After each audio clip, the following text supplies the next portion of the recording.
네, 고양시를 한준호입니다. 부사장님? 예, 네네. 일단 기사를 오늘 좀 접하셨을 텐데 기사를 한번 띄워주시겠어요?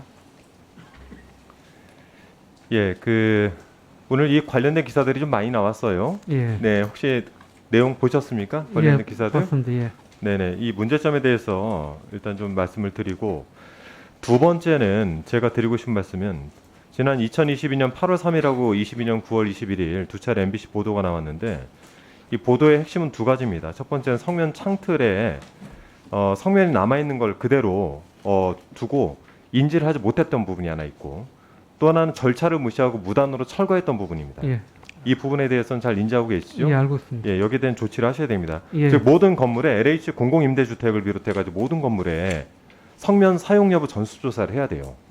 예? 그리고 노후 임대주택도 선면 해체를 조속하게 실시를 해야 됩니다. 이 부분에 대해서는 내부적으로 검토를 좀 하세요. 예, 알겠습니다. 네. 하나 더 말씀드리고 싶은 거는 그와 관련해서 LH에게 저희가 질의를 넣었는데 이 전반적으로 좀 대답이 좀 부실해요. 뭐냐면 성면 여부 인지한 이후에 22년 2월부터 적법하게 처리를 했다라고 답이 왔는데, 서울 등촌 같은 경우에는 3월에 해체 절차가 준수되지 않은 상태에서 철거가 됐어요. 이런 게 하나 있고, 저희가 건축물 성면 조사 대상으로 건축물 보유 현황을 좀 달라라고 했더니 없다라고 하더니 오후에는 답이 왔어요. 그러니까 이런 부분들은 일하시는 분들의 답변이 이게 신뢰성을 얻기가 좀 어렵습니다. 예. 이런 부분들은 좀 참고해서 정정하시기를 부탁을 예, 드리겠습니다. 제가 알겠습니다. 드린 부분들은 꼭 두 가지는 체크하셔야 됩니다. 예, 알겠습니다. 전수조사하고 성면 해체 부분. 예, 예, 저기 국토안전관리원장님. 예, 네, 조금 전에 조호섭 의원님께서 질의 주신 내용하고 좀 연관이 되는데요.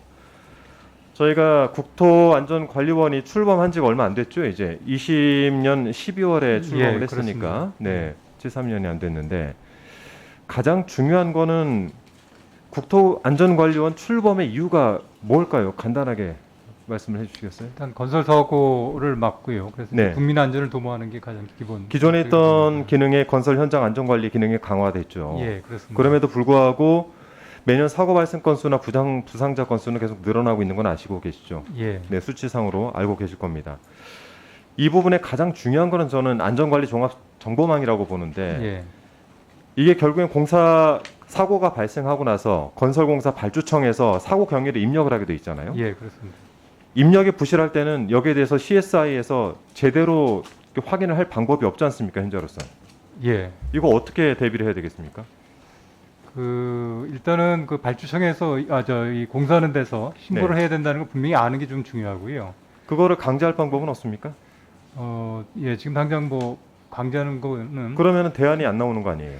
또 하나는 이 고용노동부에서 이 좋은 자료를 갖고 있기 때문에 서로 정보를 공유하는 게 네. 가장 중요하다고 생각을 하고 그 있습니다. 고용노동부 얘기를 하시니까 그런데 고용노동부 쪽 자료하고 우리 원에서 보내온 자료하고 이 통계가 달라요. 왜 그럴까요? 예.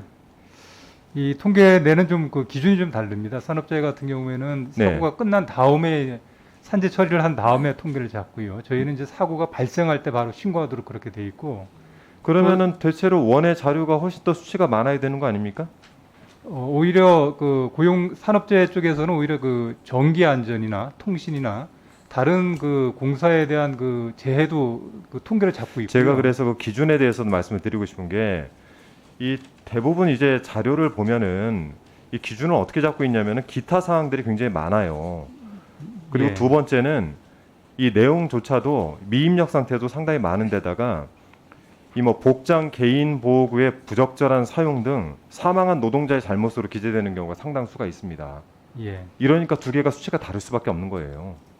그러면 잘 되고 있는 쪽 거를 인용해서 쓰시던가 여기에 대한 것들을 보강을 하시고, 또 하나는 CSI가 제대로 작동될 수 있도록 원에서도 여기에 대한 조치를 하셔야 되는데, 제가 볼 때 지난 3년간 이거는 없었다고 봅니다. 그렇지 않겠습니까? 그런 노력들을 하신 게 있으세요? 일단 말씀드린 것처럼 제일 중요한 게 이제 그 고용노동부와 통계를 좀 같이 공유하는 게 중요하기 때문에 데이터가 다르면 이걸 뭘 가지고 기준을 삼아 가지고 관리를 하겠습니까? 저 1분만 더 부탁을 드리겠습니다. 네, 그렇게 하죠. 정리를 좀 할게요. 자, 초기 현장 조사를 나가야 되는데 이 기준은 강화를 하셨죠. 최근에 예. 강화를 하셨습니다. 자, 초기 현장 조사를 하기 위해서 사망자 1명 이상, 부상자 5명 이상 발생했을 때 또는 붕괴 같은 것들이 일어나서 학동사고 같은 게 일어났을 때 가지 않습니까? 예, 그렇습니다. 그렇죠. 그럼에도 불구하고 여기에 대해서 인지를 하기 위해서는 결국 공사 발주청에서 제대로 집어 넣어야만 되는 거예요. 예, 맞습니다. 여기를 제대로 정비하지 않고는 절대로 우리 원이 제대로 작동될 수가 없습니다. 초기 현장 조사를 통해 가지고 앞으로 이런 현황들을 조사를 하고 향후에 일어날 일들 반복적으로 일어나지 않게 막는 게 원의 역할 아니겠습니까? 예. 그래서 원에서는 제가 상임위 때도 향후에 계속적으로 질의를 드릴 텐데 이 부분에 대한 것, 건설 공사 발주청이 사고 경위를 입력하는 부분에 있어서 제대로 입력할 수 있게끔 바꾸는 안을 좀 만드세요. 예, 알겠습니다. 요거 만들지 않으면 안 되죠. 예. 그리고 두 번째는 고용노동부하고 데이터를 좀 일치를 좀 시켰어요. 예. 제가 볼 때는 구분하는 이 코드나 이런 것들이 다 달라가지고 이렇게 가서는 안 됩니다. 아시겠죠? 예, 알겠습니다. 예, 질의 마치겠습니다. 네, 한준호 의원님 수고하셨습니다.